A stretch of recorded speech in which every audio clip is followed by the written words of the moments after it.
Assalamualaikum warahmatullahi wabarakatuh. Saya Musa Rajeksa, anggota DPR RI Komisi 5 Dapil Sumut 1 dari fraksi Golkar.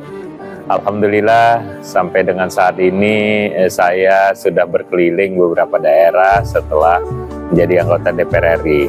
Dan sebelumnya pun saya juga alhamdulillah diamanahkan sebagai Wakil Gubernur Sumatera Utara periode 2018-2023.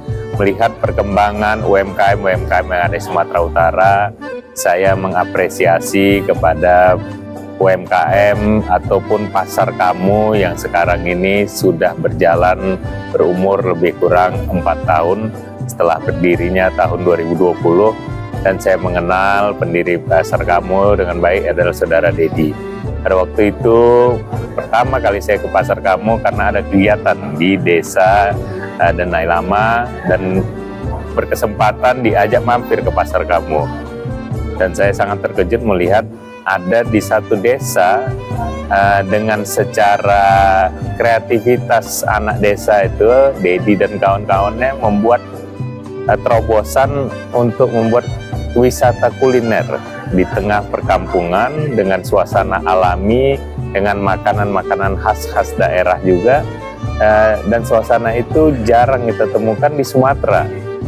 Dan alhamdulillah ini saya lihat itu, saya melihat terkejut, dan akhirnya saya awalnya sebentar ingin berkunjung, akhirnya berlama di sana dan berulang-ulang kali.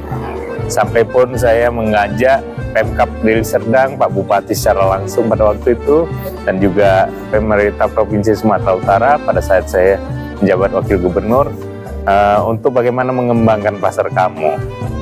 Dan Dedi dan kawan-kawan sendiri memang saya lihat semangat dari masyarakat dan juga penggiat UMKM ini luar biasa. Dan makin saya datang selalu saja ada perubahan inovasinya. Yang awalnya saya dengar dari saudara Dedi di awal 2020 ada 2 gerai makanan, artinya stand makanan yang memang stand itu pun secara suasana seperti desa lah, kayu, atap tepas, stand-standnya itu dengan pertukaran mata uang juga tidak uang tunai, tapi menggunakan tempu yang dari batok kelapa ditukarkan uang. Ini kan menjadi menarik bagi kita, apalagi ini menjadi edukasi menurut saya buat anak-anak kita juga. Cara berdagang dengan suasana desa, dengan mata uang yang ditukar dengan dempu batok kelapa dan makanan-makanan khas. Berjalan waktu sampai terakhir saya dengar dari saudara Dedi sudah ada lebih kurang 90 gerai makanan dengan beberapa makanan khas-khas daerah. Dan suasana juga setiap minggunya kita masuk sana dibuat suasana budaya-budaya. Minggu ini datang budaya Jawa dengan musik-musik Jawa, dengan juga orang-orangnya berpakaian Jawa, nanti budaya Melayu. Ya, ini juga mengedukasikan bahwa budaya-budaya kita di Sumatera Utara begitu banyaknya. Dan setelah 90, dari awalnya 2 jadi 90, lebih kurang 4 tahun.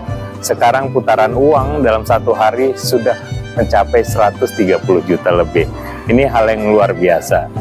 Saya berharap saudara Dedi dan kawan-kawan semua yang ada di pasar kamu dan masyarakat semuanya harus juga saling mendukung, karena apapun itu namanya pasar rakyat, suasana desa ini tidak bisa berkembang sendirinya tanpa didukung masyarakat sekitar. Dan harus juga dipahamin kehadiran pasar kamu bukan semata-mata bagi pedagangnya saja yang menguntungkan, tapi bagi seluruh masyarakat.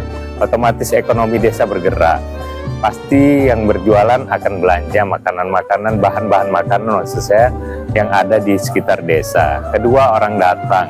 Saya lihat tidak hanya Pasar Kamu, di sekitar Pasar Kamu sekarang sudah muncul gerai-gerai makanan yang dijual, dan juga menjadi orang semakin ramai, semakin mengenal desa, dan nanti berinovasi juga untuk hal-hal lain. Ini yang kita harapkan juga bisa terjadi di daerah-daerah lain, desa-desa lain. Harusnya ekonomi desa ini bisa lebih bangkit kalau memang kita melihat apa yang menjadi potensi desa. Potensi desa dari wisata desanya juga, wisata sawah kah, wisata tani, ternak, dan juga mengedukasi dengan seperti tadi Pasar Kamu ini. Jadi harus kita ciptakan memang apa yang menjadi ciri khas desa supaya menjadi magnet orang datang. Setelah datang bisa menjadi desa itu desa wisata. Ini juga menjadi program pemerintah. Pak Prabowo menginginkan bagaimana ketahanan pangan kita, dari mulai padi dan segala macam sektor-sektor pertanian, peternakan. Ini juga harus juga kita bisa melihat peluang ini, dan bagi anak-anak muda khususnya saya mengingatkan tidak hanya berpikir untuk pergi ke kota, harus juga bisa mengelola potensi desa. Ekonomi itu bangkit harusnya dari desa. Kita lihat kemarin COVID, daerah-daerah yang memang daerah unggulan ekonominya dari industri lama bangkit. Unggulan ekonominya dari mengharapkan orang datang, turis-turis seperti Bali, lama bangkit. Sumatera Utara cepat bangkit. Kenapa, Kak? Karena daerah perkebunan, pertanian yang memang pada saat COVID orang tetap membutuhkan makanan, tapi tidak begitu membutuhkan barang-barang impor dan segala sesuatu. Ini yang kita harapkan bisa melihat peluang ini, dan juga dengan sekarang teknologi, dengan era digital ini, juga pemasaran akan lebih mudah dikenal orang melalui digital, melalui online. Artinya promosi tempat itu lebih mudah, promosi unggulan-unggulannya lebih mudah, dan juga untuk kita mencari informasi juga akan lebih mudah. Saya berharap generasi-generasi ini ke depan, generasi-generasi muda kita mempunyai inovasi, kreativitas, dan tidak hanya berpikir untuk datang ke kota. Harus kelola potensi desa. Mudah-mudahan dengan hadirnya Pasar Kamu ini menjadi edukasi juga buat daerah lain untuk bisa datang belajar, dan saya melihat saudara Dedi dan kawan-kawan yang ada di Pasar Kamu tidak pelit dengan apa yang dia punyai. Tidak juga dia tidak mau memberitahukan atau menceritakan ataupun belajar tentang bagaimana menciptakan Pasar Kamu. Ini yang kita harus membuat hal-hal seperti ini, dan Sumatera Utara sangat banyak potensi-potensinya. Mudah-mudahan masyarakat kita, generasi-generasi muda kita bersemangat untuk berinovasi, berkreativitas, dan ekonomi masyarakat kita akan semakin baik, masyarakat sejahtera, seperti cita-cita juga Bapak Prabowo untuk meningkatkan sejahtera masyarakat dan bisa kita mandiri, tidak mengharapkan semuanya itu dari import. Mudah-mudahan pemerintah juga bisa hadir di tengah masyarakat, bisa memberikan kenyamanan dalam harga-harga hasil-hasil pertanian kita, peternakan, dan hasil-hasil bumi lainnya.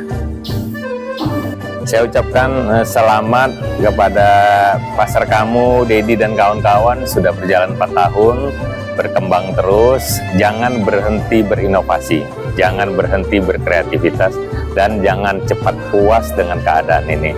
Harus terus memikirkan, dan lahan juga harus berpikir juga untuk semakin besar lagi, karena orang semakin banyak akan datang. Masyarakat juga diedukasi supaya bisa menerima tamu-tamu kita dengan baik itu dari parkir dan segala sesuatunya. Semoga dengan niat tujuan bahwa Kampung Denai Lama yang ada di Kecamatan Pantai Labu ini bisa bangkit, dan masyarakat juga memahaminya, dan suasana ini didukung dengan pemerintah. Wassalamualaikum warahmatullahi wabarakatuh.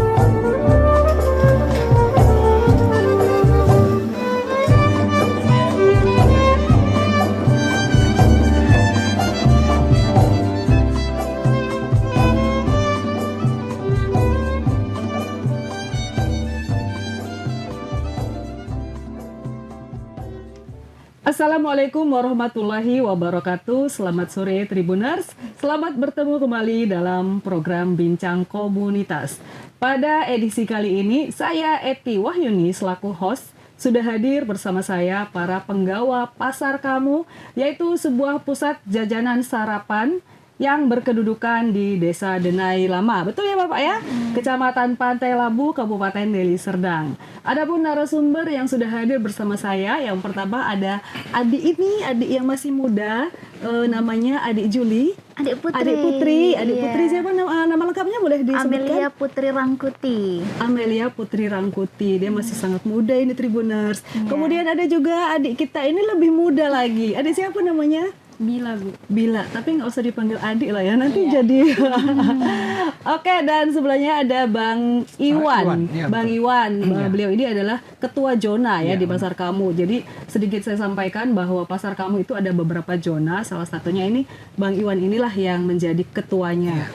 Dan tentu saja hadir Bapak yang bagi para pengunjung Pasar Kamu tentu ini sudah tidak asing lagi. Bapak, kami memanggilnya Bapak Haji, tapi kayaknya lebih akrab Bang aja ya kali ya. Bang Haji Dedi Sofyan selaku founder Pasar Kamu. Ya, dan Tribuner seperti yang saya informasikan bahwa Pasar Kamu itu merupakan pusat jajanan di Pantai Labu yang sudah memasuki usia 4 tahun. Betul ya Bapak ya? Iya, benar. Jadi di usia 4 tahun ini tentu bukanlah hal yang mudah ya untuk bertahan di tengah kompetisi wisata yang saat ini menjamur ada di mana-mana. Alhamdulillah Pasar Kamu bisa bertahan sampai saat ini. Nah, pada saat ini kita akan membahasin adik-adik dan bapak-bapak bagaimana strategi mereka bisa mengelola Pasar Kamu sehingga eksis hingga hari ini. Dan mudah-mudahan sampai ke depannya nanti. Apalagi ada di situ melibatkan anak-anak, melibatkan remaja-remaja yang kreatif agar supaya ini bisa menjadi usia yang panjang Pasar Kamu ini selaku salah satu wisata kuliner yang ada di Deli Serdang. Baik, pertama kita akan berbincang-bincang dulu dengan adik kita, si Putri ya. Putri ini di situ sebagai koordinator Iya, Pasar koordinator Kamu Pasar Kamu. atau biasa disingkat dengan KPK. KPK. Iya. Bukan yang ada di Jakarta ya. Bukan itu ya. KPK yang lain. Ya, mungkin Putri bisa menjelaskan apa aja sih tugas KPK itu yang ada di Pasar Kamu itu, kemudian bagaimana proses belajar Putri sehingga bisa menjadi koordinator. Koordinator itu tentu bukanlah pekerjaan yang mudah ya, mengingat di dalam Pasar Kamu itu ada banyak sekali pedagang yang ada di situ ya. Iya. Kerja keras untuk bisa menjalankan tugas sebagai Pasar Kamu. Nah, langsung saja Putri bisa menjelaskan apa sih sebetulnya tugas sebagai KPK itu? Silakan. Oke. Sebenarnya tugas menjadi KPK itu banyak sekali. Nah, mungkin Putri akan menyebutkan beberapa di antaranya. Nah, yang pertama tugas dari KPK sendiri itu adalah mengontrol proses berjalannya Pasar Kamu dan juga memastikan tempo itu terus berputar. Nah, artinya tempo kita itu terkadang memang tidak mencukupi dari jumlah omset. Nah, jadi artinya Putri itu membantu proses rolling itu berjalan dengan baik. Proses dari tim TST kita untuk berjalan dengan baik. Nah, yang kedua, tugas dari KPK itu adalah membawa atau memastikan juga arahan pagi atau briefing pagi dan juga briefing siang itu berjalan. Kemudian di gotong royong itu, di hari gotong royong itu juga berjalan. Jadi itu aja dulu mungkin tugas yang Iya. Jadi, ya.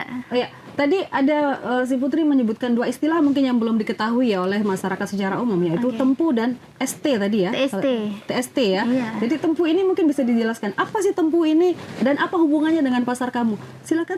Oke, nah ini Putri kebetulan bawa contohnya. Oh, ini dia tempu Iya, ya. tempu. Ternyata tempurung ya. Iya, tempurung. Sebenarnya tempu ini berasal dari kata tempurung. Tempurung. Nah, tempurung ini atau tempu ya yang biasa disebut ini adalah mata uang yang berlaku di Pasar Di Kamu. Pasar Kamu ya. Iya, jadi nilainya itu adalah Rp2.000. Jadi ketika pengunjung Hadir. ingin berbelanja di Pasar Kamu, maka ia harus menukarkan uangnya dengan tempu. Nah, kemudian tempu ini tempu ini ada logo Pasar Kamu tentunya di sini dan juga ada beberapa yang belum berlogo lah kira-kira begitu. Nah, kalau untuk TST sendiri, TST itu adalah tim susur tempu. Nah, mereka yang menghitung tempu dari pedagang. Begitu. Itu yang Putri bilang tadi, memastikan TST itu berjalan. Nah, gitu. Itu memang tingkat kesulitannya seperti apa yang Putri rasakan menjalankan bagaimana supaya ini bisa tersirkulasi dengan baik ya, bisa berjalan lah Tempu ini antar pedagang. Ini kan pertama ditukarkan dulu di bagian khusus ya, ada tempat stand khusus untuk penukaran Tempu. Betul. Kemudian bagaimana Tempu ini tidak kekurangan, itu bagaimana mengontrolnya kira-kira? Mengontrolnya itu cukup sulit karena memang kan gini butuh kerjasama antar tim. Nah untuk tim yang menjual Tempu itu namanya KPU, Komisioner Penukaran Tempu. Nah kemudian TST adalah tim sensor Tempu. Mereka yang mengutip Tempu-tempu dari pedagang. Jadi ketika di KPU itu mungkin stok Tempunya udah mulai menipis.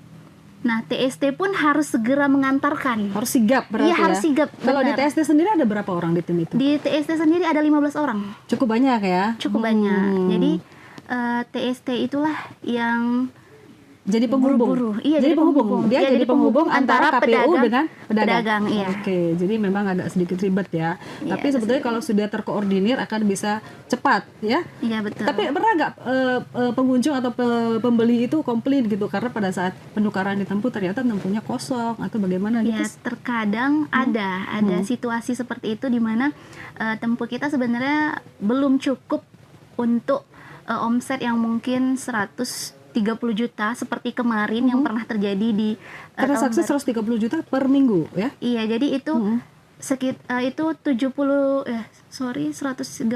Tempu 130.000 itu 130 juta itu sama dengan 65.000 Tempu. 65.000 Iya, ya. 65.000 Tempu. Karena kali 2.000 ya? Iya, betul. Sedangkan Tempu yang kita miliki saat ini sekitar 26.000. 26.000. Artinya masih Iya. harus berputar ya? Iya, betul. Dengan 2 kali lipat ya, kondisi 2 kali seperti lipat. itu.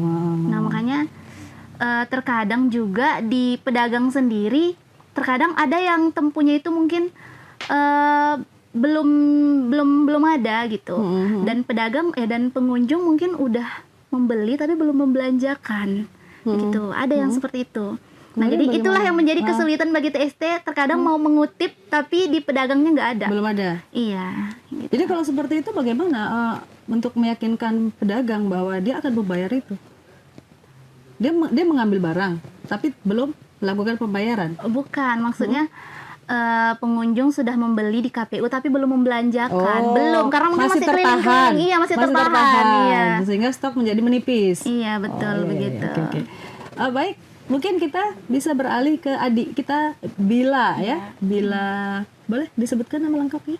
Namanya Kaisya Nabila, Bu. Kaisya Nabila. Kaisya Nabila ini Tribuners saat ini berusia berapa? Saya 17 tahun. 17 tahun. Dan dia ini sudah cukup lama ya bergabung di Ya, di pasar. di pasar kamu. Bila ya saat ini sudah mengelola salah satu stand yang ada di pasar kamu ya. Bisa diceritakan kira-kira bagaimana prosesnya bergabung di pasar kamu sebagai pedagang mungkin sampai ilmu apa yang didapat selama bergabung di pasar kamu itu sehingga sekarang bisa mengelola sendiri stand apa kalau boleh dikasih tahu? Namanya Stan Bila. Makanannya Makanannya jual kue, Bu. Jual kue. Lemang sama kue timpa. Jadi itu memang sudah milik pribadi Bila ya. Iya. Boleh diceritakan kira-kira kapan bergabung di pasar kamu? Terus bagaimana proses bergabung di pasar kamu? Apakah ikut dengan orang tua dulu barangkali atau dipaksa sama Bang Dedi dengan ancaman bakal dapat duit banyak? Gimana bisa diceritakan? Bila? Dekat sama orang tua, dekat sama mama. Orang tua memang di situ ya. Jadi salah satu pedagang juga. Orang tua pedagang apa? Dagang nasi urat sama lontong. Kemudian waktu itu Bila usia berapa pertama sekali? Pertama usia 14 tahun. 14 tahun. Itu bergabungnya pada awal-awal pendirian pasar kamu atau pasar kamu sudah eksis duluan sekian lama begitu? Awal-awal. Awal-awal ya, dari awal. Jadi termasuk merintis. Ya Bang Dedi ya, mungkin termasuk pedagang perintis juga ya di pasar kamu ya. Jadi terus bagaimana pengalaman sebagai pedagang? Atau di luar ada juga berjualan selain di pasar kamu? Di pasar kamu aja, Bu, setiap hari Minggu gitu. Di pasar kamu, di luar hari Minggu Tidak ada aktivitas Tidak ada berdagang. aktivitas sekolah. Masih sekolah. Iya, masih Kelas sekolah. berapa? 2 SMK, Bu. Masih kelas 2 SMK. SMK-nya jurusan apa? Jurusan perkantoran. Perkantoran. Iya. Agak sedikit masih ya berhubungan aja lah ya kalau gitu. Kita sebut berhubungan saja. Jadi kalau Nabila sendiri kira-kira ada nggak sih hubungan aktivitas berdagang dengan pelajaran di sekolah dengan jurusan perkantoran itu, kira-kira ada nggak korelasinya gitu? Ada nggak hubungannya? Kira-kira ada nggak? Ada hubungannya? Ada hubungannya. Seperti apa? Bisa dijelaskan? Tapi kalau dagang apa tadi? Makanan ya? Iya, Makanannya apa makanan jenisnya? Lemang, Bu. Lemang. Satu jenis makanan saja? 2. Lemang Sama dan? kue timpan. Kue timpan. Itu siapa yang memproduksi? Mana? Oh, Mama. Jadi Mama produksi, Nabila di situ menjual ya. Membantu Bantu orang aja, tua. tapi punya tanggung jawab stand. Ya. Iya. Terus kalau interaksi dengan pengunjung atau dengan pembeli itu sejauh ini bagaimana? Apakah pernah ada yang komplain terkait dengan makanan, terkait dengan harga gitu? Seperti itu bagaimana biasanya? Pernah? Misalnya soal apa? Soal harga kok Hah? mahal gitu. Kok mahal ya? Iya. Aduh. Yang terlalu kecil kadang pun dijelaskan, Bu. Bahwasanya kalau itu kulit tuh mahal gitu. Harus pandai berinteraksi Iya. ya, harus pandai menjelaskan juga ya sama para pengunjung ya. Kemudian Nabila sendiri kalau misalnya mengelola stand ini itu pada pada akhirnya apakah ini menjadi hak pribadi Bila sendiri atau mungkin itu nanti akan diserahkan kepada orang tua untuk dikelola oleh orang tua gitu, atau seperti apa? Kalau Kemungkinan pendapatan. menjadi pemilik sendiri lah. Soalnya udah sedikit tahu. jadi maksudnya pendapatan dari hasil penjualan itu apakah menjadi milik pribadi Bila? Milik orang tua, Bu. Orang tua diserahkan Modal kepada dari orang tua. Terima gaji. Terima kasih. Tapi ini sudah menjadi sebuah pelajaran ya, Ya. pelajaran penting bagaimana mengelola sebuah usaha ya. Jadi ini saya pikir ini juga upaya untuk membuat seorang anak mandiri begitu, mungkin ya nanti bisa dijelaskan sama Bang Dedi ya. Apa sih sebetulnya maksud dan tujuan pasar kamu ini, apakah mengeksploitasi atau mengedukasi? Tapi sebelum ke Bang Dedi, kita akan nanya dulu sama Bang Iwan ini, Bang Iwan ganteng pakai panjak Melayu. Bang Iwan sebagai ketua zona ya di situ, kira-kira ada berapa pedagang yang ada di zonanya Bang Iwan, dan zona apa? Sebetulnya pembagian zona di pasar kamu itu berdasarkan apa? Mungkin Bang Iwan bisa jelaskan. Kalau zona ini dibagi atas ini makanan, minuman, dan ini di pasar kamu ini ada 3 zona. Dulu ada zona minuman, nasi, lontong, dan kue-kue. Jadi tugas ketua zona ini ya untuk membantu ini si KPK. Kalau di sekolah itu ya sebagai ketua kelasnya lah, mewakili dari ini pedagang. Wakil pedagang untuk menyampaikan aspirasi begitu. Iya, mungkin aspirasi masalah tugas, pekerjaan seperti kita bergotong royong, masukan dari kawan-kawan pedagang. Jadi disampaikan ke ketua zona, nanti kita ini bahas di evaluasi, kita sampaikan ke Putri, baru dirembuin di malam evaluasi itu. Maka inilah terjadi kesepakatan, persetujuan, yuk kita gini. Selebihnya ketua zona itu ini Santai-santai lah. iya Mengatur anggota zona enggak? iya, saya juga ini selain ini ya juga pedagang. Iya, berdagang juga Iya. ya Bang ya. Dan memang harus berdagang kayaknya ya ketua zona ya. Harus ya, supaya tahu merasakan Iya. bagaimana. Kebetulan yang diambil posisi untuk ketua zona ini ya pedagang-pedagang ini. Kebanyakan ini ketua zona itu yang laki-laki. Karena ini nggak mudah juga tugasnya. Ada tugas fisiknya juga ini. Nggak hanya materi-materi. Seperti harus Mengangkat-ngangkat juga. iya benar. Iya, memposisikan ini, posisi stand kita ini harus pindah kemari. Ada pedagang baru. Jadi pergeseran untuk mengatur ini lalu lintas si pengunjung, kita harus kita lihat itu. Dan banyak juga ini tugas-tugas lain itu. Selain kita juga pedagang, ya menjadi koordinator ya dari para untuk pedagang yang membantu ada di si zona ya. KPK.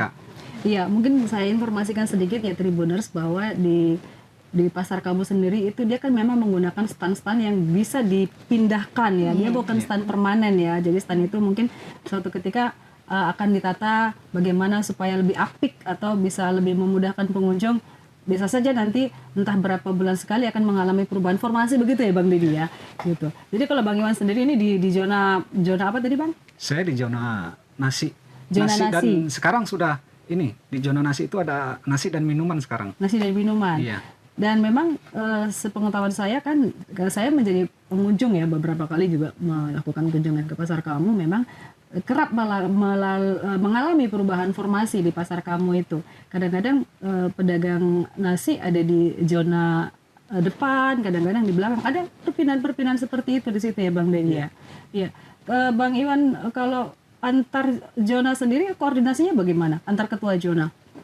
Kita harus kerjasama, saling komunikasi, sering ketemu, sering berbicara. Jadi ada kesamaan visi itu. Jadi satu paham kita, baru kita sampaikan ke sesama pedagang. Kalau di zona Abang sendiri kira-kira itu ada berapa luas arealnya?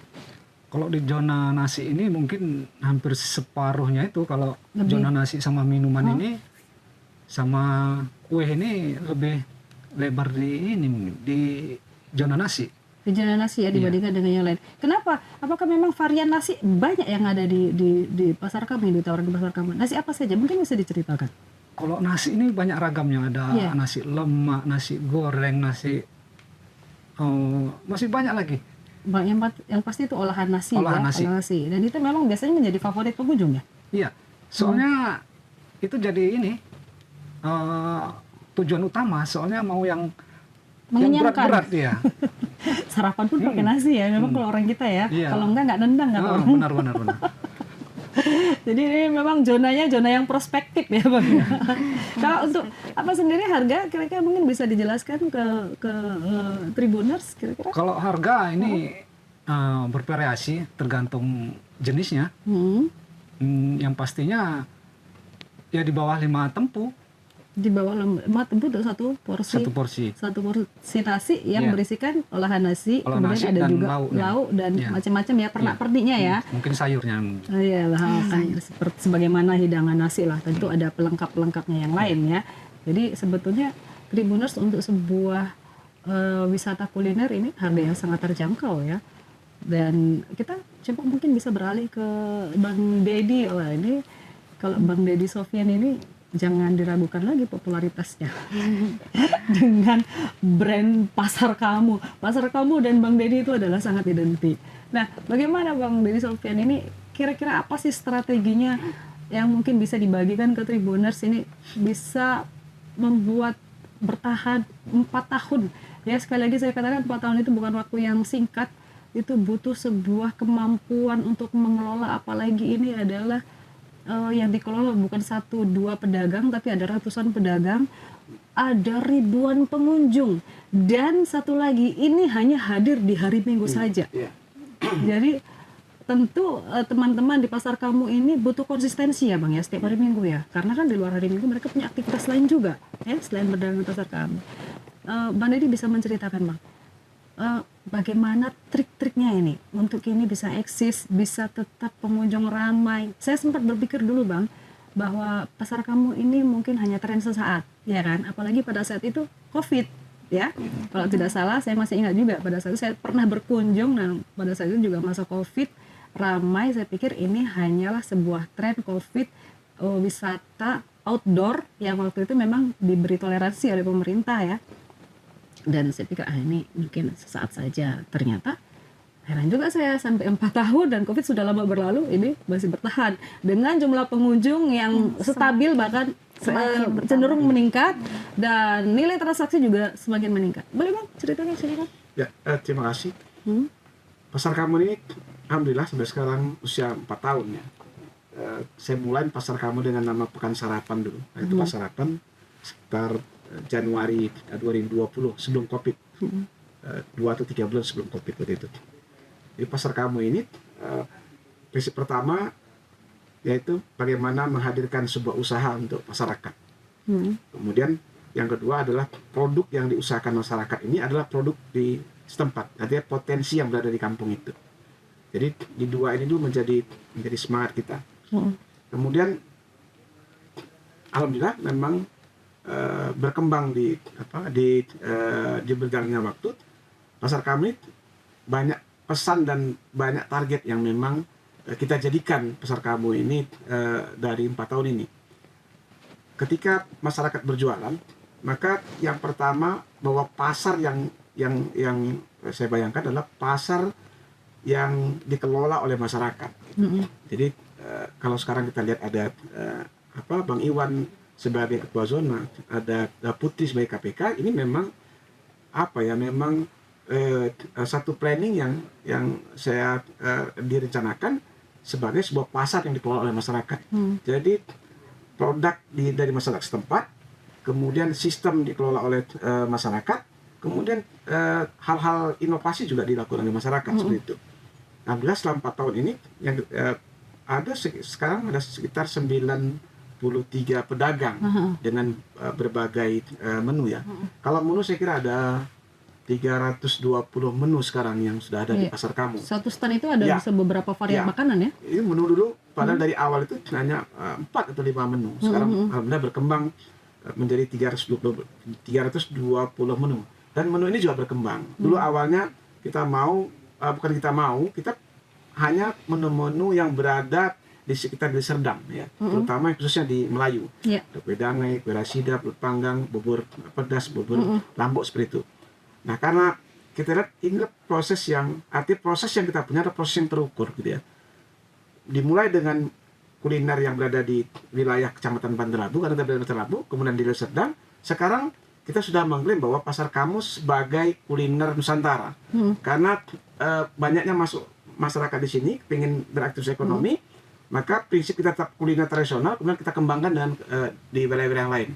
Misalnya di situ juga ada kue yang dari Palembang, kemudian ada gudeg juga ada ya dari Kalimantan gudeg. ya, kemudian ada dari daerah Jawa gitu ya, gato, tiwul segala macam ini. Akhirnya kita berkembang soalnya juga berkembangnya antusias masyarakat untuk beraktivitas di pasar kamu. Kemudian pasar kamu sejak awal memang target saya adalah bagaimana menggabungkan antara kepentingan ekonomi, kemudian produk lokal setempat dengan pasar kamu sebagai media pendidikan, khususnya bagi remaja. Jadi tidak heran ada Bila di situ sebagai pedagang anak-anak, kemudian ada Putri level remaja yang beraktivitas di situ. Di anak-anak ini menjadi penting bagi kita, karena ini adalah kuliner tradisional.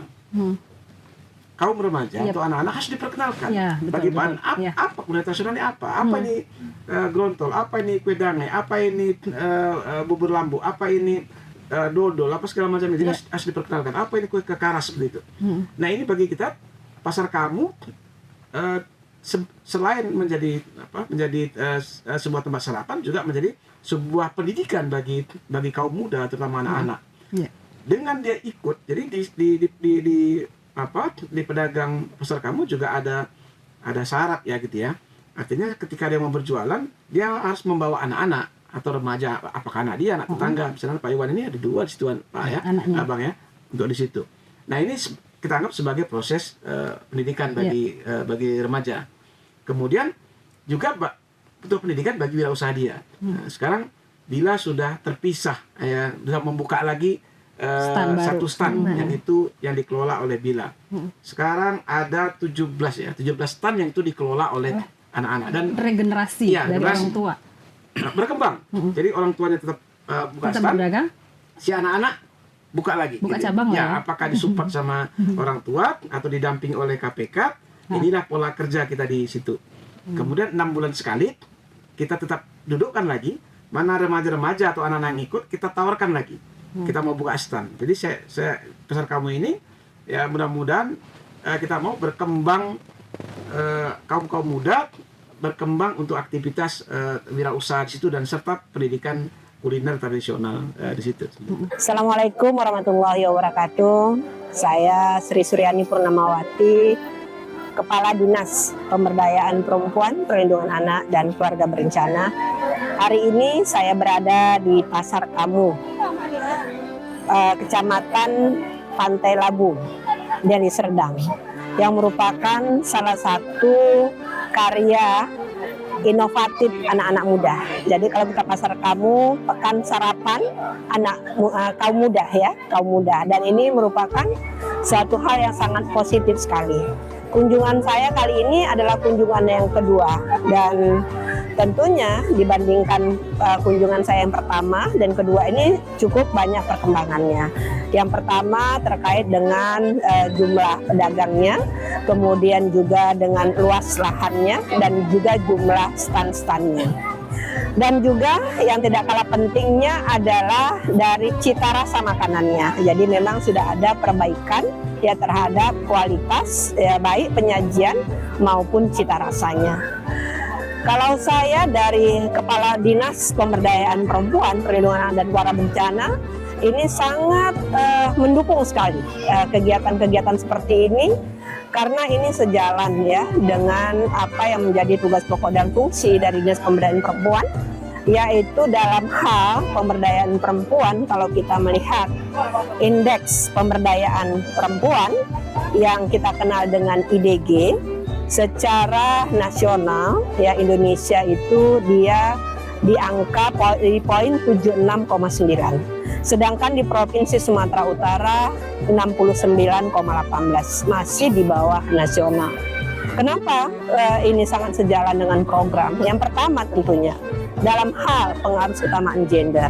Saya melihat apa yang dilakukan oleh Haji Dedi dan kawan-kawan, Pasar Kamu ini responsif terhadap gender, yaitu kalau kita melihat yang pertama penjualan tempunya, ya penukaran tempu, ya jadi alat tukar di Pasar Kamu ini adalah menggunakan tempu yang merupakan singkatan dari tempurung, ya tempurung kelapa. Penukaran tempu ini dibedakan ya antara antrian untuk laki-laki, untuk perempuan, dan juga untuk disabilitas. Jadi ini sudah mengcover ya pengharusan utama gender dan juga inklusi ya, dan ini suatu poin yang penting.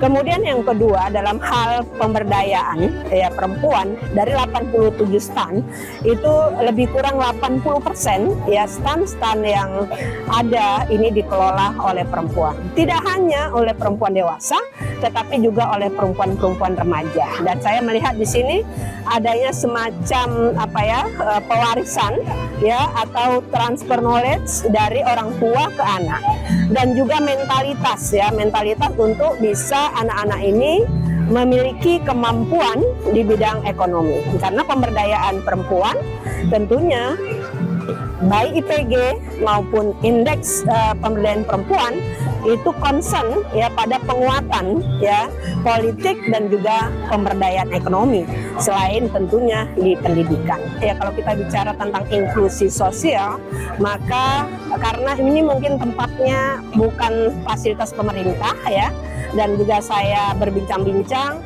pengelola masih nyewa ya, jadi trek untuk disabilitas ini memang belum tersedia ya, belum tersedia seperti untuk pengguna sahabat daksa, pengguna kursi roda atau sahabat netra, ini belum tersedia. Mungkin ke depannya pengelola bisa mempertimbangkan hal itu.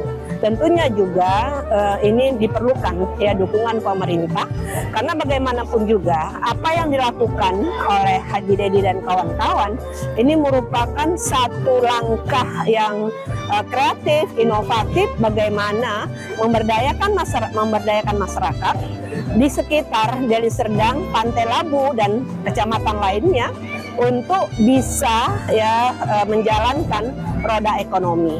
Dan yang paling penting juga di sini adalah bahwa makanan-makanannya adalah makanan tradisional di seluruh Indonesia.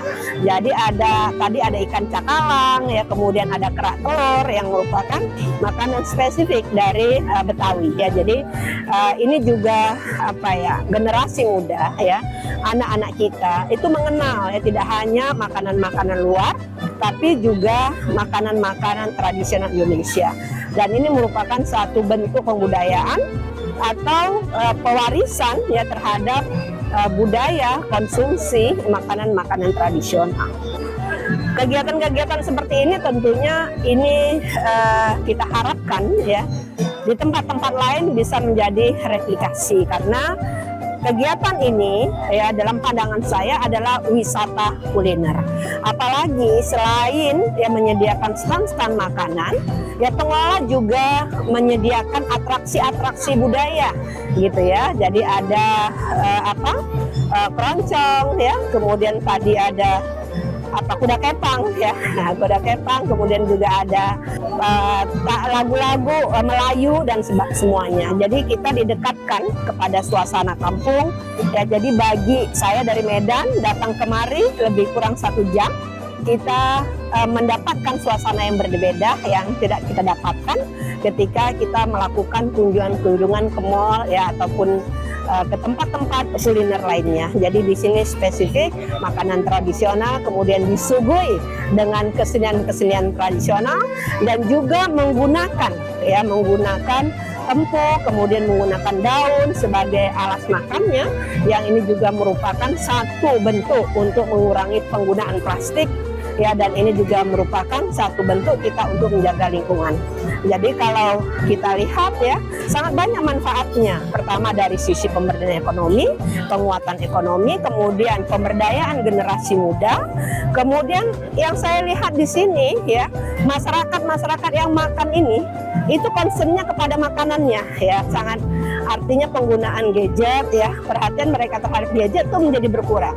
Mereka anteng gitu ya menonton atraksi budaya. Jadi ini satu bentuk ya refreshing ya yang bisa kita jalani.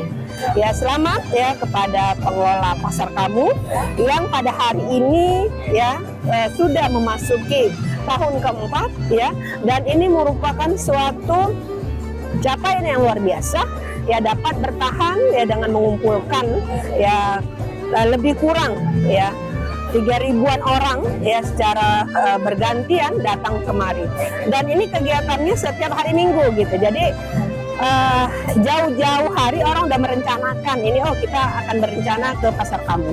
Dan apa yang saya lihat dalam pandangan mata tadi, yang datang sini sudah ada yang pakai dress code ya gitu ya. Jadi yang sudah direncanakan bahwa wisata kulinernya itu di Pasar Kamu, penyiapan dress code dan lain sebagainya, foto, mengambil angle yang baik dan sebagainya. Dan juga antusias ya masyarakat bisa kita lihat dari mana, dari ketika teman-teman pengunjung ini memposting ya kegiatannya, apakah di medsosnya dan lain sebagainya. Jadi ada kebanggaan ya tersendiri ketika sudah bisa mengunjungi Pasar Kamu ini. Sekali lagi selamat, dan juga saya berharap ya kegiatan-kegiatan ini dapat didukung oleh pemerintah ya, terutama dalam penyediaan fasilitas. Dan kalau ini terkait makanan, maka juga kita harus memperhatikan hygiene-nya ya, kemudian juga sanitasinya. Kemudian sudah tersedia memang toiletnya, tapi seiring nanti dengan jumlah pengunjung yang semakin bertambah, maka bisa ya ditambah jumlah toiletnya.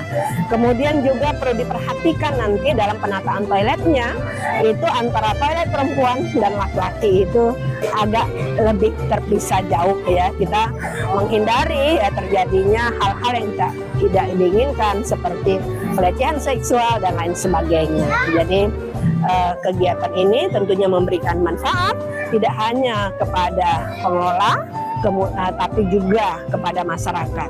Dan satu juga yang dicatat ya, makanan-makanan di sini enak ya. Kemudian harganya terjangkau dan juga tersedia tempat bermain ya untuk anak-anak. Jadi di pasar kamu ini sebagai Kepala Dinas Pemberdayaan Perempuan, Perlindungan Anak dan Keluarga Berencana, ini merupakan satu ya wisata kuliner yang ramah perempuan dan juga ramah terhadap anak. Catatannya mungkin perlu ditambah ramah terhadap disabilitas. Terima kasih. Wassalamualaikum warahmatullahi wabarakatuh. Baik Tribuners, kita masih dalam program Bincang Komunitas. Tentu saja saya Eti Wahyudi dan ada teman-teman dari pengelola pasar kamu. Kita akan melanjutkan tadi setelah kita berbincang tentang bagaimana pengelolaan pasar kamu. Kali ini kita akan membicarakan tentang bagaimana ke depan pasar kamu ini. Bagaimana pengelolaan pasar kamu? Apakah ada hal-hal baru yang sedang direncanakan oleh pengelola pasar kamu? Nah, kita akan mencari bocorannya, ya. Bocorannya seperti apa? Baik, kita ke Putri dulu ya. Putri mungkin bisa dijelaskan kepada Tribuners ya, kira-kira apa rencana-rencana ke depan pasar kamu ini dan apa harapan yang ingin disampaikan? Mungkin kepada Bang Dedi, mungkin kebetulan Bang Dedi lagi di sini, kemudian kepada pemerintah juga dan kepada pihak-pihak terkait. Silakan Putri, bisa dijelaskan. Ya, baik, terima kasih. Mungkin untuk rencana ke depannya pasar kamu akan melebarkan areanya, zona areanya agar pengunjung kita bisa meluas lagi ke zona-zonanya, karena saat ini mungkin yang kita lihat pasar kamu ini seperti overkapasitas mungkin ya, karena pengunjung yang datang itu sangat banyak sekali dan mungkin wilayah kita itu terbatas begitu. Mungkin rencana itu salah satunya. Kemudian mungkin juga, dan mungkin udah ada juga dari Pak Dedi, akan ada mungkin pasar kamu akan buka lagi mungkin di wilayah-wilayah beberapa wilayah yang ada di Indonesia mungkin begitu. Franchise mungkin ya, franchise. Nah, itu untuk rencana. Dan kalau harapan dari Putri sendiri, harapan aja langsung ya Bu. Untuk harapan sendiri dari Putri, kita berharap semoga pasar kamu terus memberikan dampak yang berkepanjangan, khususnya dalam bidang ekonomi, sosial, dan budaya. Ya, sip. Mungkin itu. Oke, baik, kita akan beralih ke Adik Bila. Adik Bila sendiri secara pribadi mungkin punya rencana-rencana apa ke depan untuk pengembangan diri, pengembangan stand-nya supaya semakin banyak peminat dengan produk yang dijual. Begitu kira-kira Bila, seperti apa? Ada rencana? Ada, seperti apa? Terkait dengan apa mungkin produk yang dijual akan membuat sebuah hal-hal inovasi atau hal-hal terobosan ya, produknya itu akan diperbanyak misalnya, bukan hanya tadi jual lemang. Ada nggak kemungkinan untuk ke depan menambah produk yang kira-kira berhubungan dengan lemang gitu? Ada, bisa diceritakan, Bil? Ini nambah menu mungkin. Adik kita masih malu-malu. Adik bilang masih malu-malu. Jadi memang yang ada banyak di kepalanya mungkin yang ingin disampaikan ya. Nambah menu ya, ada rencana nambah menu ya. Terus harapannya sendiri untuk Bapak Dedi sebagai founder di pasar kampung, makin rame gitu. Semoga makin rame ya. Ada nggak pesan yang ekonomi? Iya, pesan untuk pengunjung gitu. Kalau bisa pengunjung itu beri banyak-banyak gitu ya. Seperti itu ya. Ada nggak misalnya ini saran lah untuk pengelola pasar kamu bagaimana? Ada nggak kesulitan yang dihadapi dengan aktivitas berdagang yang ada di situ? Ada nggak kendala? Tapi sebagai ini ya kan, sebagai perempuan ya kadang-kadang berdagang juga berhadapan dengan laki-laki iseng kadang-kadang, apalagi kan bila masih muda, masih ranum-ranumnya ya. Pernah nggak dapat kata-kata atau apa-apa yang merendahkan derajat sebagai seorang perempuan ada di situ? Sejauh ini ya? Belum ada ya, tapi itu memang area publik ya, jadi mungkin orang akan lebih hati-hati untuk bermacam-macam. Oke, kita beralih ke Bang Iwan, mungkin dengan pertanyaan sama Bang Iwan, kira-kira apa rencana ke depan dan harapan yang ingin disampaikan ke founder, kepada pemerintah juga? Silakan Bang. Kalau harapannya ya masyarakat ini makin lebih bermanfaat, nggak hanya di pedagang pasar kamunya, terutama ya ini warga sekitar yang biasa nggak kenal sama pengunjung, dia sekarang merasakan pedagang di luar pasar kamu, masyarakat pemilik lahan, dari adanya pasar kamu mereka bisa menikmati dampak positifnya, terutama mereka menyediakan lahan parkir. Itu membantu bagi masyarakat sekitar. Nggak hanya kami sebagai pedagang pasar kamunya, yang biasa mayoritas di desa ini ya sekedar buruh dan petani, mungkin sebagian juga nelayan.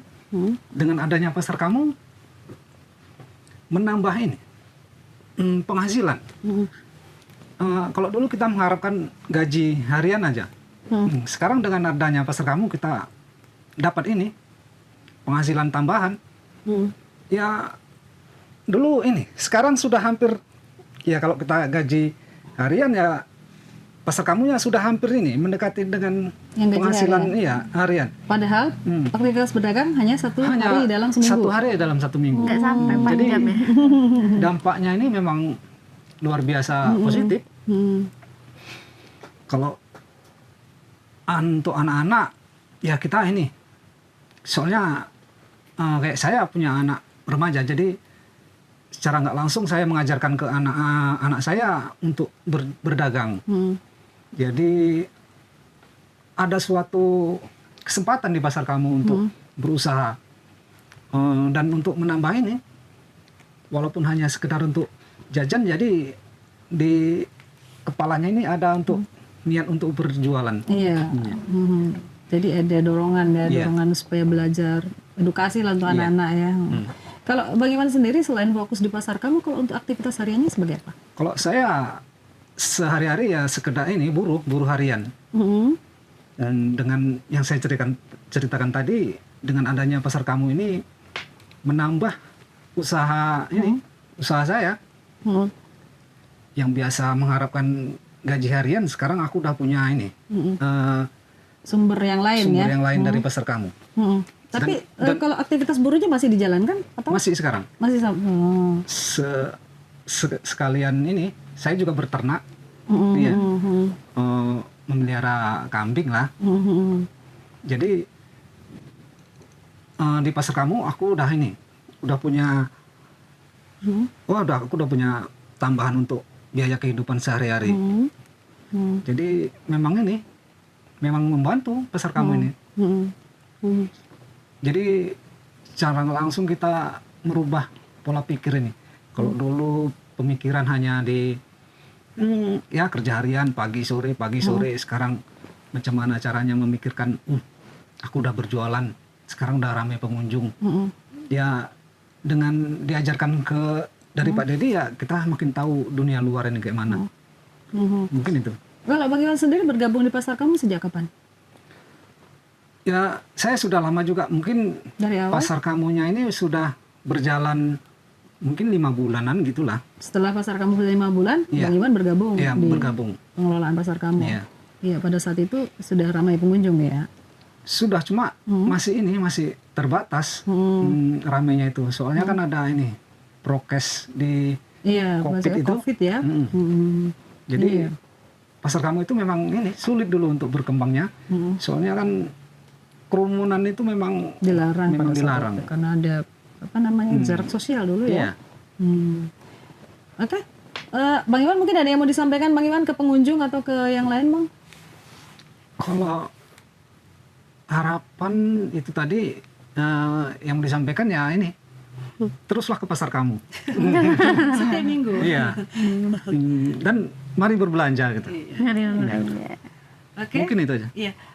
Baik, mungkin ke Bang Dedi nih sebagai penutup. Bang Dedi, kira-kira tadi menarik apa yang disampaikan oleh Putri bahwa pasar kamu berencana untuk buka cabang atau franchise mungkin di daerah lain. Apakah memang sudah ada pendekatan-pendekatan seperti itu? Karena memang kalau saya baca ini di media sosialnya Bang Dedi Sofyan ini ya, asik kunjungan ke sana, kunjungan ke sini, ke luar negeri, ke daerah ini, ke daerah itu. Saya curiga itu bagian dari strategi untuk membuka cabang. Mungkin barangkali bisa diceritakan Bang Deddy. Iya. Alhamdulillah dari proses sampai 4 tahun bahwa ini saya lihat pasar kamu sudah menjadi kalau sebuah kapal memang sudah menjadi kapal besar ya, terutama dari jumlah orang yang terlibat gitu. Kita bisa dari data kita, anak remaja aja sudah terlibat sampai 4 tahun ini. Yang pernah terlibat itu hampir 400, 350-an anak sudah pernah terlibat di situ. Jadi yang tinggal sekarang sekitar 45 atau 50. Kemudian begitu juga pedagang. Pedagang di dalam kami setiap 4,5 jam itu ada 200-an lebih orang pelaku di situ terlibat, dari mulai tim parkir, dari mulai tikar, dari mulai toilet, dari mulai pedagang berjualan, dari mulai TST, dari KPU itu. Belum lagi soal pengembangan menu tradisional. Kita sudah bisa paling nggak kami sudah bisa mengumpulkan 300-an menu tradisional di situ. Yang ini menjadi bagi saya itu menjadi pusat pengetahuan, baik itu bagi remaja maupun juga bagi orang-orang dewasa ya, terutama dari akademisi. Kemudian omset di situ ya. Omset saya kira pedagang ini mampu bekerja sama untuk meningkatkan omset. Dan apa yang dibilang Bang Iwan tadi ya, kita data bahwa mereka sudah punya keuntungan yang bisa lebih dari buruh harian gitu. Kemudian soal pengunjung, data pengunjung kita alhamdulillah ya satu minggu itu bisa 2.000 bahkan sampai 3.000 pengunjung di situ. Bagi saya ini harapan saya memang bagi pedagang terus mempertahankan ini ya, mempertahankan kualitas, mempertahankan kebersihan, mempertahankan pelayanan, itu yang harus dipertahankan dan ditingkatkan itu ya untuk ke depan seperti itu. Karena ini pasar terkontrol, pasar yang partisipasi aktif bagi masyarakat, maka ada siklus untuk dari mulai gotong royong, kemudian briefing, pertemuan, evaluasi. Ini senantiasa saya ingatkan jangan terputus, karena inilah yang menjadi salah satu gizi kalau saya sebut untuk pemberdayaan masyarakat itu gitu. Ini kan pasar yang terkontrol, pasar secara bersama. Kemudian untuk pihak-pihak luar tetap kita menginginkan bahwa kita sudah memberikan model ya. Di Indonesia kita berikan model. Ya tinggal bagaimana respon pemerintah untuk melihat bahwa perkembangan pasar kamu gitu. Ya kita juga sudah melakukan promosi ya, Pak. Tapi kalau memang pemerintahnya tidak aktif atau tidak proaktif ya kita ya sudah kita berjalan saja gitu. Tapi kita sudah memberikan satu model yang baru bagi kita, yang itu produknya dari masyarakat. Bagi masyarakat, kemudian dilakukan oleh masyarakat. Nah ini yang mau kita nilai baik ini yang mau kita kembangkan ke provinsi yang lain ya. Beberapa provinsi sudah menawarkan gimana kalau pasar kamu dikembangkan di kami oke gitu ya. Jadi saya bilang juga sama pengunjung bahwa saya sama pedagang bahwa ilmu ini ya boleh saja dikembangkan ke wilayah lain gitu. Nah ini sebenarnya. Jadi harapan kita pasar kamu terus berkembang, bisa mempertahankan kuliner tradisional, kebersihan, pelayanan. Kemudian juga akan melakukan promosi bahwa pasar kamu menjadi sebuah model ekonomi kreatif yang dikembangkan oleh masyarakat dan produknya adalah produk dari masyarakat. Oke Bang, terkait rencana barangkali ya, pasar kamu sendiri mungkin kadang kan kalau saya ketahui bahwa ada event-event yang dibuat oleh pasar kamu ya, misalnya bertepatan dengan Hari Ibu, ada event yang dibuat disesuaikan dengan memang peringatan hari itu. Kemudian untuk tahun ini kebetulan awal 2025. Kalau pasar kamu sendiri barangkali sudah punya perencanaan untuk event-event yang akan digelar. Mungkin bisa diceritakan. Ya. Ini sebagai informasi kepada pengunjung ya, jika ingin berkunjung ke pasar kamu. Ya, jadi untuk yang 2025 ada nanti sekitar 2 bulan ini kita akan memberikan atau membagikan seperti kalender begitu, yang itu isinya adalah event-event di pasar kamu. Jadi ada selain ada mereka menikmati kuliner tradisional, juga ada event-event budaya di situ. Ada tarian Melayu di situ, kemudian ada musik Melayu di situ, ada musik keroncong di situ, ada gamelan Jawa di situ, kemudian ada etnis lain di situ. Nah ini bagi kita bagaimana sejak awal memang menggabungkan atau mengkolaborasikan antara kuliner tradisional dengan musik-musik etnis atau musik tradisi. Di pedagang juga selain berjualan, juga ada event-event yang dikelola oleh pedagang. Misalnya karena di kampung ini orang tidak tahu bagaimana adat Melayu atau adat Jawa. Misalnya kalau Melayu itu bagaimana pertemuan antara pengantin laki-laki dan perempuan, kemudian ada namanya mandi taman, kemudian di Jawa ada nemokan, kemudian juga ada turun tanah. Nah, hal-hal seperti ini yang memang berada di masyarakat ini kita ungkap kembali, kita hadirkan kembali dalam suasana kuliner tradisional. Jadi ada kuliner tradisional tempat orang sarapan, kemudian juga ada tradisi-tradisi yang bersifat baik itu musik, kemudian tarian, adat istiadat yang pernah ada di masyarakat itu kita munculkan kembali. Jadi memang sekali lagi Pasar Kamu ini memang mau kita jadikan sebagai etalasenya budaya-budaya yang berada di Indonesia di Indonesia, khususnya di Serdang seperti itu. Nah, ini yang sebenarnya sudah kita lakukan sejak awal, dan ini mungkin kita tingkatkan nanti akan kita tingkatkan lagi kepada etnis yang lain seperti itu. Ya. Bang, sebelum kita tutup, barangkali ada closing statement yang ingin disampaikan sebagai informasi kepada Tribuners. Ya, kami dari Pasar Kamu akan tetap mempertahankan apa yang sudah kami raih, yaitu dari pelayanan maupun keoriginalan menu kami. Karena sejauh ini alhamdulillah kita bisa mempertahankan bahwa menu kita sudah kita garansi tidak memakai zat-zat yang kimia. Misalnya makanan Pasar Kamu tidak memakai pewarna, tidak memakai pengembang, tidak memakai pemanis buatan, tidak memakai tidak memakai penyedap seperti itu. Nah, hal ini memang prinsip awal yang kita anut atau yang kita bawa agar kuliner di Pasar Kamu ini menjadi kuliner yang sehat seperti itu gitu.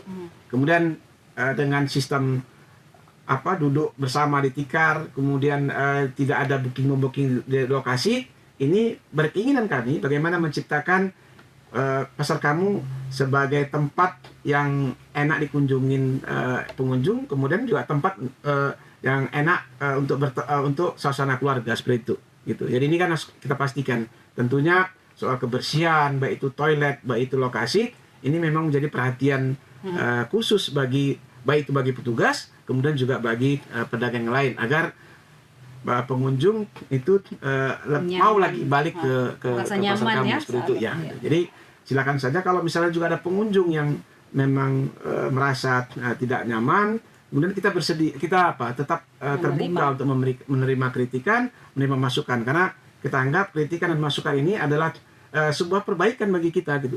Jadi pedagang dan pengunjung harus berteman, kemudian harus akrab gitu, harus seperti silaturahmi agar dua-duanya saling menguntungkan seperti itu. Saya kira itu. Ya, baik, demikian tadi Tribuners bincang komunitas yang kita sudah sajikan dengan kehadiran para penggawa di Pasar Kamu. Terima kasih Bang Deddy Sofyan, terima kasih juga Bang Iwan, Adik Bila dan juga Adik Putri atas kehadirannya di Tribun Maidan kali ini. Sekarang ini saatnya saya undur diri dan saya ingatkan kembali bagi Tribuners yang sedang mencari alternatif wisata ya, terutama wisata kuliner, silakan datang ke Pasar Kamu yang ada mohon dikoreksi kalau ada yang salah, di Jalan Perintis, Desa Denai Lama, Kecamatan Pantai Labu, Kabupaten Deli Serdang. Hadir setiap hari Minggu mulai pukul 6.30 sampai dengan jam 11. Sampai selesai sih sebetulnya, tetapi biasanya memang dari jam 10 ke jam 11 itu hidangan atau makanan sajian itu sudah banyak yang habis ya, dan pengunjung juga sudah mulai menepis. Demikian tadi acara bincang komunitas kita di edisi kali ini. Saya Di Wahyuni pamit undur diri, terima kasih dan sampai jumpa lagi. Assalamualaikum warahmatullahi wabarakatuh.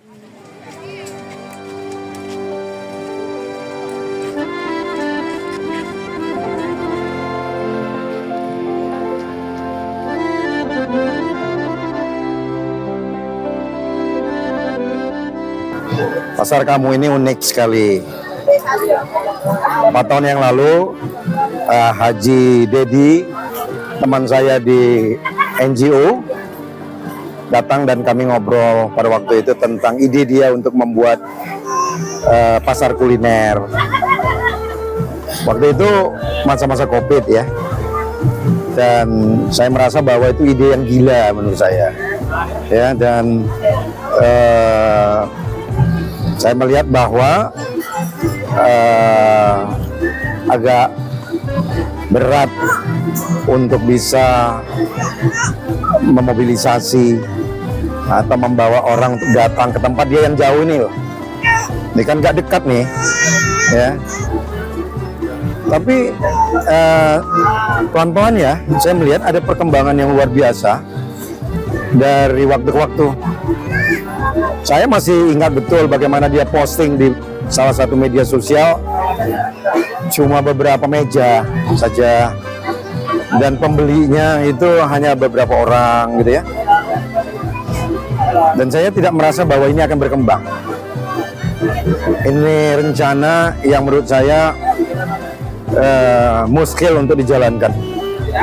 Tapi Allah berkehendak lain, dan Allah membuka jalan buat Haji Dedi setelah pulang dari Mekah itu ya, dengan konsisten di dalam menekuni idenya ini. Haji Dedi ini kan aktivis perlindungan anak ya. Dulu ide-ide dia dan kerja-kerja di kampungnya ini banyak kali terkait dengan kegiatan-kegiatan kesenian anak ya, perlindungan anak ya. Dan ternyata ide yang sekarang ini pun untuk membuat pasar kamu, ide untuk pengembangan kreativitas anak ada gitu. Nanti kita bisa sampaikan itu. Nah, saya melihat 4 tahun ini ya, sudah jalan ya, Dedi ini ya, Haji Dedi ini dengan ada ratusan orang yang sekarang ini terlibat di dalamnya ya, dan ada hampir 100 warung yang sekarang ini eksis di sini dengan berbagai macam kulineri ya, bukan hanya satu etnis, jadi berbagai etnis yang ada di sini. Saya melihat bahwa sudah terbentuk satu entitas kulineri yang sangat kaya, tidak hanya pada konteks aspek makanannya saja, tapi juga pada aspek-aspek kebudayaan yang lain. Karena dia bersentuhan dengan kesenian, ya kita lihat hampir tiap minggu ini ada saja kesenian-kesenian rakyat, ya ada keroncong, ya saya tahu juga itu, ada juga papung, ya, dan juga nanti kesenian-kesenian Jawa, ya. Itu satu dampak yang kedua adalah yang saya katakan tadi tentang anak. Ternyata ini semua warung-warung ini memiliki kewajiban untuk membawa anaknya untuk apa yang disebut sebagai oleh Pak Haji Dedi transfer of knowledge dari orang tuanya ke anaknya ya, sehingga dengan demikian ada perpindahan shifting pengetahuan dalam konteks meramu, mengemas ya makanan minuman yang ada di sini. Yang berikutnya yang sangat menarik sekali perkembangannya adalah penataan ya, kebersihan dan pemakaian, mengurangi pemakaian plastik ya, dan ada pengawas di sini yang melihat apakah ada warung yang masih menggunakan itu, dan ini merupakan satu cara berpikir yang menurut saya rahmatan lil alamin itu. Jadi dia memberikan kebahagiaan kepada banyak orang, kemudian melindungi habitat lingkungan ini semua ya kan sangat green sekali. Jadi apa yang dibawa oleh Haji Dedi ini dan teman-teman di sini menurut saya satu contoh bagaimana kreativitas dari seorang aktivis NGO ya, dan hari ini menemukan bentuknya tanpa kita sadari kita terbawa untuk ikut mendorong dan ikut terlibat memajukan rencana desain pikiran-pikiran beliau, yang saya yakin bahwa apa yang kita dapatkan hari ini setelah 4 tahun itu adalah sesuatu yang learning by doing. Dia nggak sekolah kemana-mana ini, tapi sekarang orang belajar sama dia. Dia kemarin sudah ke Thailand ya, dan di sana dia juga expose, dia ke Bali kemana-mana ya. Jadi orang tahu sekarang ini dia adalah seorang arsitek yang mendevelop sesuatu yang orang lain nggak pernah berpikir loh gitu. Kalau ini di tengah kota Medan, saya pikir biasa saja, tapi ini di jauh, tapi orang datang 1,5 jam, 2 jam dari rumahnya, orang datang kemari. Masya Allah, ini sesuatu yang saya pikir hidayah yang diberikan kepada Haji Dedi dan teman-teman di sini. Dan saya yakin bahwa ini akan berkembang, dan saya yakin ide-idenya akan terus berkembang ini. Ya, mungkin sebentar lagi akan ada pasar sayur, mungkin ada pasar ikan, ada pasar yang kemudian.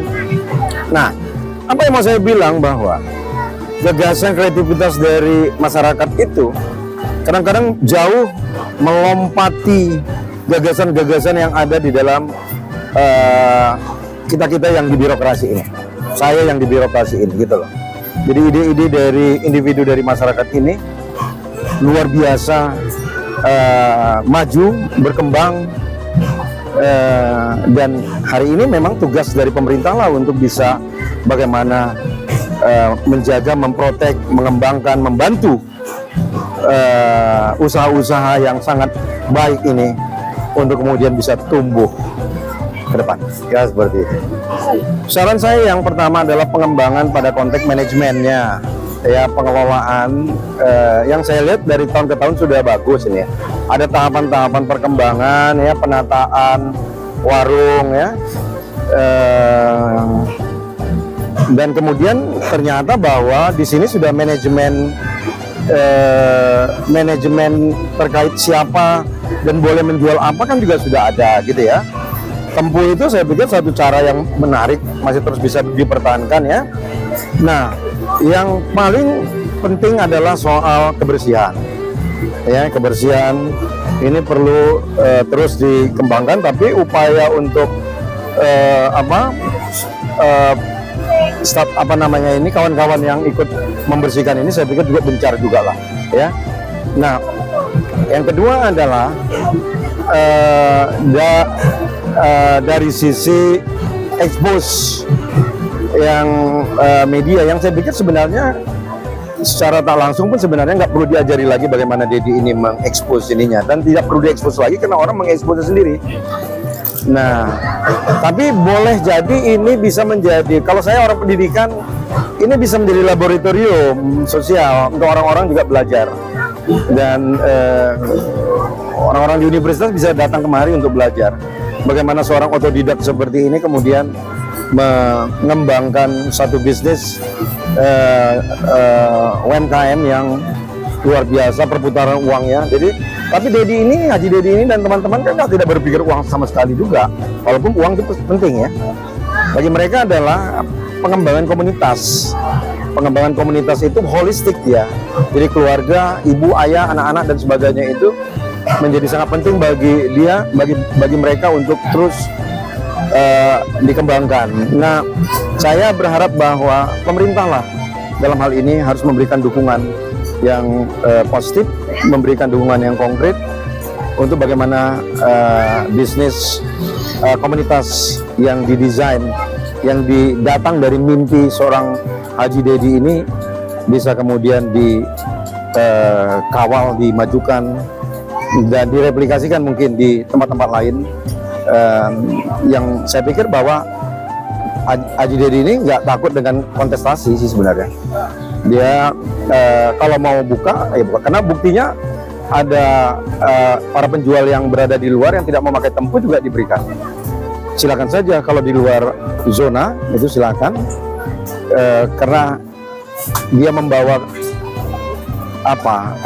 kemaslahatan bagi semua orang. Saya pikir ini sesuatu yang menurut saya sangat positif sekali.